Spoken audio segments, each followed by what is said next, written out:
Hi,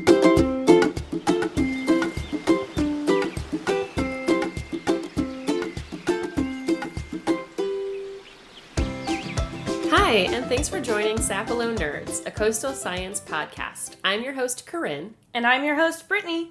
And we work at the National Estuarine Research Reserve, or NER, on Sapelo Island, a Georgia barrier island. Some of our listeners may think that October would be a better time to talk about our favorite flying mammals, but I think we've got good reason to talk about them in June. Oh yeah, the sky puppies. Summer is actually a great time to talk about one of my favorite mammals, the bat. I'm definitely seeing a lot of bats outside my house now at night. Yeah, in the Northern Hemisphere, bats are actually most active from May to early November. In coastal Georgia, the warm temperatures and abundant insects keeps bats pretty busy during our evenings, but they shouldn't scare anyone hoping to avoid meeting Dracula. All of Georgia's species are insectivores. No vampires here. They only eat insects. And you've probably heard that one little brown bat can eat 1,000 mosquitoes in a single night. That sounds like a lot of bugs in the belly. You think that would stuff them like us after Thanksgiving dinner. But bats are amazingly athletic, even when they're pregnant. Bats mate during the spring and summer, and when females are pregnant, they can eat over their body weight in bugs and still fly all the way home. And Georgia has 16 species of bats, but on the coast, there are actually about 9 to 10 species that you can see. These species include the southern myotis, the evening bat, the eastern red bat, the Seminole bat, hoary bat, and the big and little brown bats. Many bats are coastal migrants in the summer months, since, as you know, if you visited or live on the Georgia coast, we have tons of insects for bats to eat. So they have tons of food and few predators. However, many bat species are at risk, and their numbers are declining. Of the 16 species of bats in Georgia, 9 are listed as species of concern on the 2015 State Wildlife Action Plan. Well, some of this decline is due to habitat loss. Many people expect bats to live in caves, and although a lot of species do, a lot of these species in our area live in tree cavities or nest in the Spanish moss, like the Seminole bat. As trees are cleared for development or dead trees are removed from land, bats are losing their homes. And as you might remember from our episode Ice Brumation that focused on what animals do in the winter months, many bat species are facing huge losses due to white nose syndrome already. That's right. That's the Pseudogymnoascus destructans fungus. Woo, way to go. That's waking bats up in the middle of their winter hibernation, destroying their energy reserves and basically causing them to starve. At some known roosting sites, 90 to 100% of the bats have died due to white nose syndrome. As of now, white nose syndrome hasn't made its way to coastal Georgia, and that's mostly because we don't get or stay cold enough for bats to hibernate extensively. Plus, the warmer days we get sprinkled through our winter months are warm enough that insects are out, so that's food for any active bats. And while some people may not be concerned with white nose syndrome because, well, it doesn't directly impact people, but the harm to bats can have a huge impact on us. Bats provide vital pest control and increase nutrients in delicate cave habitats. According to Ed Arnett, the director of programs at Bat Conservation International, bats occupy a niche that birds just can't fill at night. It's a tremendous benefit to farmers worldwide. Losing the natural pest control services that bats provide to just the agricultural industry in North America would cost anywhere between $3.7 billion, with a B, to $53 billion a year. So to monitor the bat populations in Georgia, particularly on the barrier islands, DNR biologist Trina Morris conducts mistnet surveys. Over the summer months, Morris and her interns spend their nights searching for bats on 7 of Georgia's barrier islands. In just one night on Cumberland Island, they caught and released over 100 bats using a 20-foot-tall net set up over a small watering hole. Morris says the bats come to tiny puddles on the island because fresh water is so limited.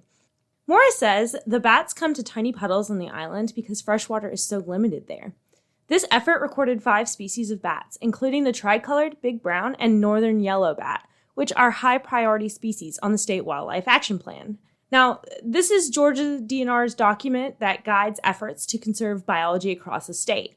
These surveys are important to establish a baseline of bat populations before white nose fungus makes its way to the coast. Another way that scientists are working to establish baseline populations is with the Anabat system. This system is an acoustic detector that picks up the calls of the various bat species. As many people know, bats rely on echolocation for finding food and for navigation. As they make this call, Anabat records the ultrasonic sounds of the individual bat species, making it ideal for species identification and activity monitoring. Yep, I've actually helped with this project, driving around with an Anabat system on my car and listening to the high-pitched little cheeps of the sky puppies feeding. It's really fun. Georgia DNR supports the Georgia Anabat Acoustic Survey Volunteer Project, and volunteers are needed for both ongoing acoustic routes and for establishing new ones to monitor the bat populations in urban and rural areas of our coast. To check out data from previous year surveys or to volunteer yourself for a route near you, follow the link in our show notes to the Georgia Anabat website. And Anabat actually came out to Sapelo to do a survey. Right near our office, they recorded Seminole bats, evening bats, hoary bats, and tricolored bats. And on the other side of the island, they found big browns and a lot more tricolored bats. Well, I know for a fact there's a big brown and an evening bat on Sapelo today. Maybe 2 Seminoles at home. You mean the ones that you have in a plastic bin? I sure do. I am assisting the Savannah Wildlife Rescue Center with rehabilitating a couple of bats for the next few weeks. They look so adorable. I just want to snuggle them. But there's a reason I should let you handle them, right? That's right. Hopefully most people know that bats can be a vector or transmitter for rabies. So do not touch or handle any bats that you find in the wild, especially if they're on the ground. While less than half of 1% of U.S. bats have rabies, they are still considered a leading source of rabies transmission to other mammals, including humans. You may think of animals with rabies showing odd behaviors like foaming at the mouth or biting at the air, and it's not as obvious in bats. They show paralysis rabies instead of aggressive rabies form. That's why it's important not to pick up any bats you might see on the ground, unless you're a professional. And I'm technically a bat professional, with a T, not a D, although maybe sometimes bad professional would apply recording podcasts in the middle of the day. Anyway, I have a PEP, a rabies pre-exposure prophylaxis, or rabies vaccine. These series of shots allow me to handle and rehabilitate rabies-prone species like foxes, raccoons, skunks, and bats. It's really important to note that rabies only transports from saliva to blood, so you can't get rabies just from touching these animals. They have to actually bite you. The problem with bats is that they have very tiny mouths, so sometimes their bites are unnoticeable. If you come in contact with a bat and are concerned it may have bitten you, it's best to go get a post-exposure rabies vaccine. These vaccines are highly effective with greater than 99% survival after being exposed to rabies. There were no rabies deaths reported in 2019 or 2020, and just 5 in 2021, which was a pretty unusual occurrence. Most human transmission of rabies actually occurs from domestic animals like dogs and cats, but it's always better to be safe than sorry with a disease that's almost certainly fatal if left untreated. And that's why it's important to call your local rehabilitator for baby bats. And now is the time of year that they might be found. Events like thunderstorms and tree clearings can cause babies to fall out of the nest during the day, when mama is not as likely to find them. Yeah, habitat loss is a big problem for our coastal bats. That brings us to our listener question. I heard you guys talking about saving the sky puppies, which is such a cute nickname for bats. I love bats and want to do more to save these awesome bug eaters. What are some ways I can encourage them to come in my yard? That's a great question and an easy one to answer. We've talked a little bit already about installing bat houses, but they are a great way to get bats in your area and reduce your need for pesticides. Bats look for the trifecta of habitats: food, water, and shelter. While there are many attracting sprays on the market, they really don't work quite as well as providing a good source of protection, food, and water. We'll include a link in our show notes on where to purchase bat houses for our area and what the best types of houses for your home are. Bat boxes need to be placed high enough above the ground on a sturdy tree or pole, usually about 16 to 20 feet off the ground. They prefer full sunlight exposure on the box during the day to keep them warm and toasty inside. And they can be places around your homes to get rid of pests, but also to prevent bats from going into your attic or crawl space in search of shelter. Yep, and using a bat house and an ultrasonic noisemaker can actually drive bats from inside of your home and safely into a bat house on the edge of your property pretty quickly and humanely. Now, those other two requirements, food and water, are easy as well, and are essential to encourage the bats to roost in your box. A small running fountain or pond is a great way to attract bats. They drink on the fly and will dip down and scoop up water, so they typically will not go to shallow bird baths since they might hit the bottom, and prefer 7 to 10 feet of water length to drink successfully.